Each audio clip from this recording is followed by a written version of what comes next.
沙坪坝第一网红火锅二火锅总店，天天排队爆满，连锁店开满全国。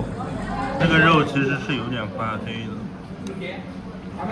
随便逛10秒重庆解放碑，直接进入主题，聊聊二火锅是什么水平。二火锅是沙坪坝生意第一的火锅，以超级辣闻名，没吃过都不好意思点评重庆火锅。其实我最想点评的是网红吹上天的俊杰火锅，真正反面教材的案例。主要我吃过，而且我不太想再次浪费粮食。我就说一点，不谈个人口味，俊杰火锅的肥肠、鸡胗都是冰冻成一个硬块直接上桌的。我 YouTube 的观众，我估计一大部分人 YouTube 的偶像爱看的，也吹过俊杰火锅。回归正题，二火锅其实很不专业，也不默认给你9宫格，点了鲜鸭血也不提前放到锅里。这个趴牛肉的品相，但凡自己家里烧过菜，都能看出问题在哪里。吃火锅最核心的一点，你们要知道，也是最客观能排除科技狠活的，就是吃完头上身上有没有火锅味。他默认不给9宫格的，9宫格都不给，那重庆火锅根本吃不了。而且我直接懵了，把鸭血直接倒到中间。一会儿我再说9宫格，先点评酥肉。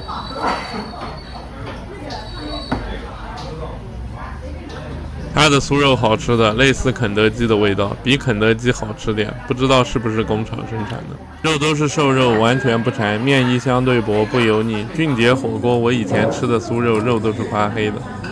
我为什么会当 YouTuber 美食博主？因为我以前也是个观众，完全发不出声来作为观众。被那些几十万粉丝博主骗，兴致勃勃专门打车去吃，失望浪费钱，一口都吃不下去。我懂这种感受。就这趴牛肉真的有点吓人，如果你们自己烧过红烧牛肉，可以对比一下。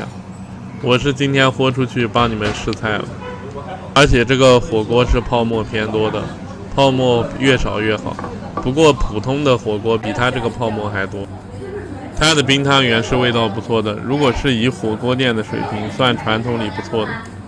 如果你跟这个年代好的甜品店比，那肯定差点，就是米酒加冰汤圆的味道，一个酒糟味带点红糖水的味道。为什么重庆火锅只能吃9宫格？因为大部分食材是慢炖的，必须放四周，有的食材只能放中间，随便涮一下就吃了。锅的形状和受热是不均匀的，所以你去火锅店没9宫格，真的太不专业了。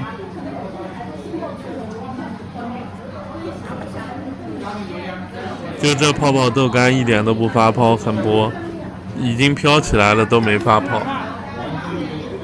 就重庆的毛肚跟其他地方区别很大，重庆人去外地如果不吃，看毛肚都能看出来，外地人估计不行。重庆最好的水牛毛肚，好货都是厚还脆爽，没有腥味，外地的比较薄，不够脆。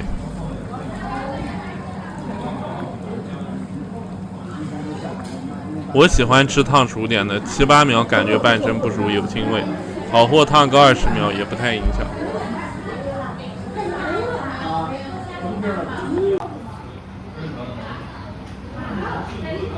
我不能100%确定是新鲜屠宰场水牛肚，水平就普通沙坪坝水平。炒饭挺好，颗粒分明，干香味，还有点午餐肉搭配。碗底没什么油，还是可以的。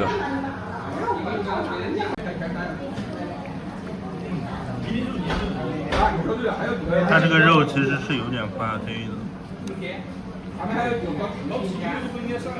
肉就类似上海我去过一些超市，晚上8点以后买1送1的牛肉，上面那层一般都没问题，颜色很好，等你买回家打开下面那层就有点发黑的。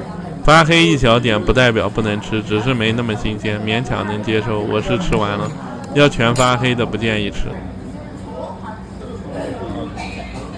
你们仔细看，这个牛肉跟你们家里烧出来的红烧牛肉，肉的纹路质感都不太一样。我没说肉不好，只是和我认知不太一样，不合我口味，不太推荐。这趴牛肉吃不下去。最近几年，重庆火锅也流行起来吃吊龙。说真的，在贵州火锅面前比不了。吃不出鲜涮牛肉的特色，也没怪味，马马虎虎吧。咋说呢？总感觉有一批资本，四川、重庆到处收购老品牌的火锅。你们发现没？国内每隔一段时间都会流行一批连锁火锅品牌，火3年又换一批。今年我吃的这家二火锅就是上海，今年都开店了，连锁店都开很多了。前2年又是成都的五里关、重庆的南火锅、平节火锅，反正过几年又换一批。这些火锅根本吃不到真正重庆火锅的特色，也不会有人真正爱吃。大众的心态大部分都是听说一个新流行的火锅，赶时髦的心态。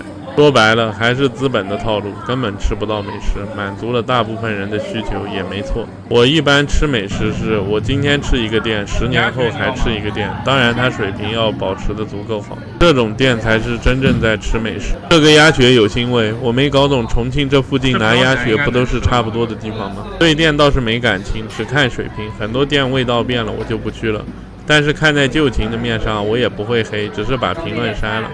我一开始以为尝错了，吃了几个鸭血都还是有腥味，就这水平太菜了。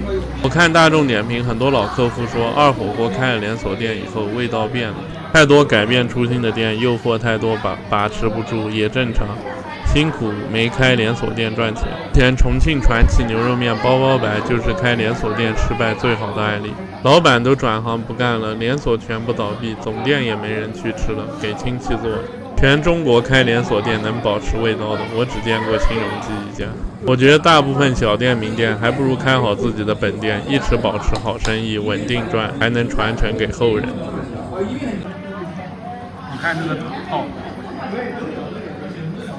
它好像头上没味道吧？